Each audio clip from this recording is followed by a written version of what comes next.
team called the Hick Chicks, and they're going to be coming in right after our parade, just before we do some threshing in front of our grandstand. And they're going to be doing a drill for us this afternoon. Ladies, thank you for coming through. How about a nice round of applause? Austin and Calgary's called the Hick Chicks drill team. Well, Sam's I haven't noticed it was at 3, so it will be at 4. 4 o'clock fashion show. Ladies, that's something you want to see. There's always a different theme each and every year, but it's always well worth it. And a little bit of a break from walking around here, taking in the fashion show. There's lots to see and do at our ladies' activities building.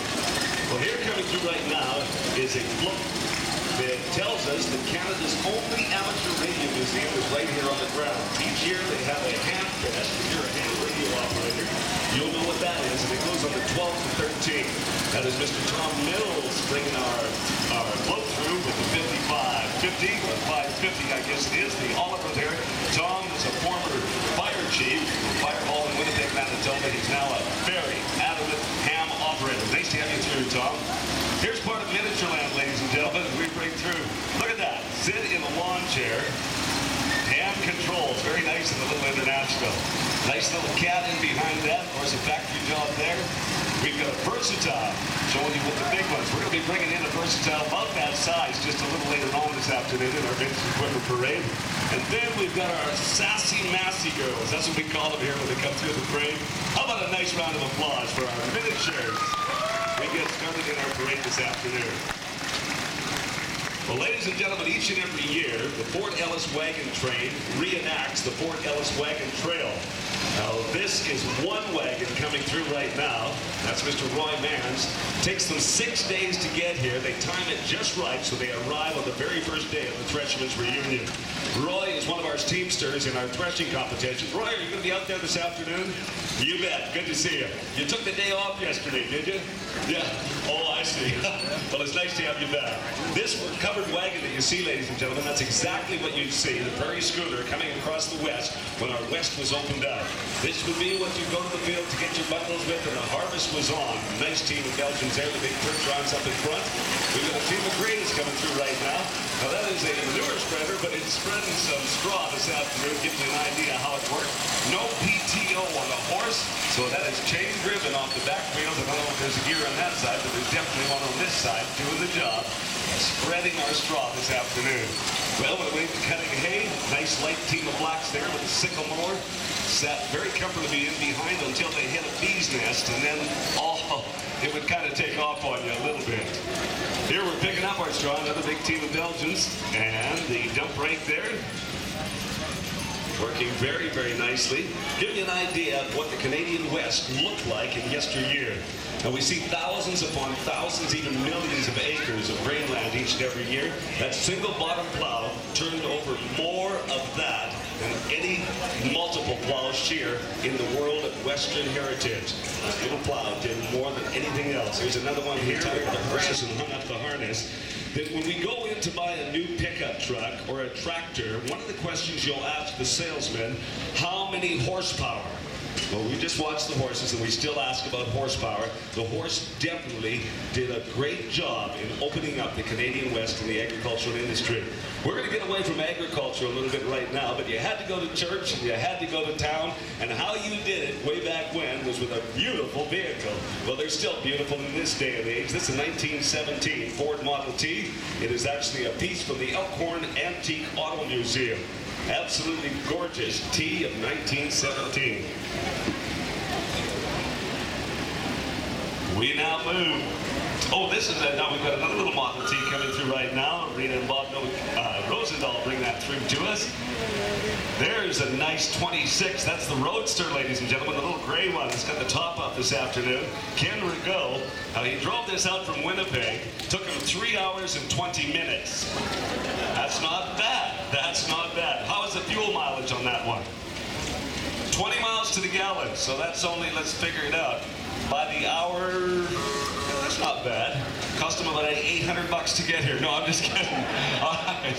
We've got, look at this. Peter Weave and partner are in there right now. Now, Peter's got a 1928 Model A. That's the early pickup truck. He's restored about 7 or 8 of these vehicles, and he's driven them right to Vancouver and back from Manitoba. He is a man that trusts his vintage vehicles. 1928 Model A here. Armitage family restored this, and Andy McMillan brings it through with his family this afternoon. Another one of our early pickup trucks. Neat little jobs. Oh, look at this. The panel truck comes to us right now. Charlie and Jim Baldock bring that through. We've got a Ford A of 1928. Looks very comfortable. Canopy on top to keep the sun out. Well, you almost expect Al Capone to jump out of this one. This is Ken Turnbull's Studebaker. And Ken does a lot of restoration work here on the grounds. Big thanks to Ken, and thanks for bringing through the 1929 Studebaker. See the headlights get a little bigger, tail lights on it. Everything starting to mechanize, starting to move forward from the T's where it was very rudimentary. 1930 Model A four-door. This is a Manitoba Agriculture Museum piece. Dave Jordan restored it, is driven. Today, I believe Dave is in there today, Dave and Debbie. Nice to have you through our parade. Coming through right now, ladies and gentlemen, another one of a very cool Model A slant window town sedan. Restored by Garth and Donna Christensen and family. It's driven by Turney McCurry right now. And I think she's got a lot of passengers this afternoon. Gets a little too hot in there, you just tip the window forward and cool off. Very nice. Here comes one proudly Canadian, ladies and gentlemen, a 1931 Ford Model A. This is the Sports Coupe. Hank and Betty Smith bring that through this afternoon. I'd like a round of applause for all our vintage vehicles. They are absolutely gorgeous. Thank you for coming through again. We're not stopping. All righty. We go to 1936, International Panel here, the Manitoba Electrical Museum piece. Greater Winnipeg Gas restored it, believed to be an original gas service truck, restored about 15 years ago by Greater Winnipeg Gas.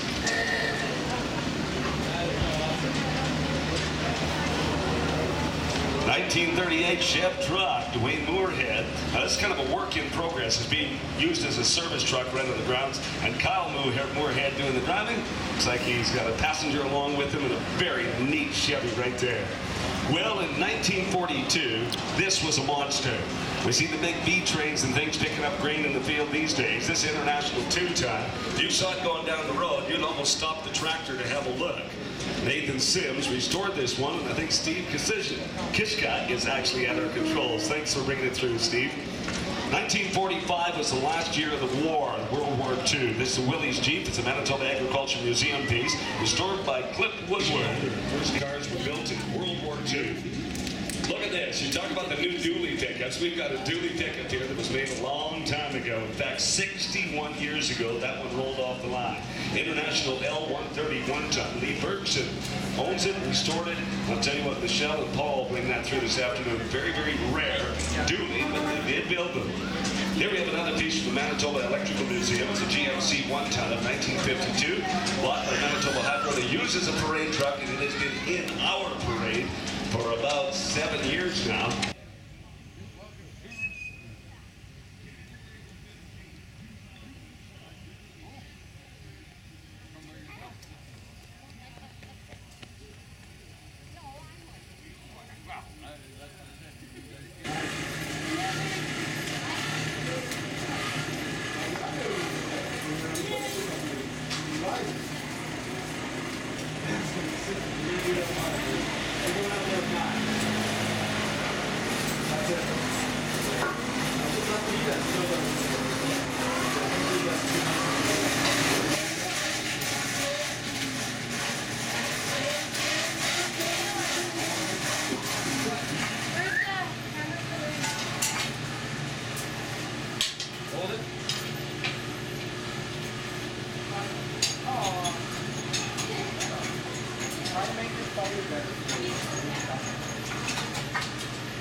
Such hostility.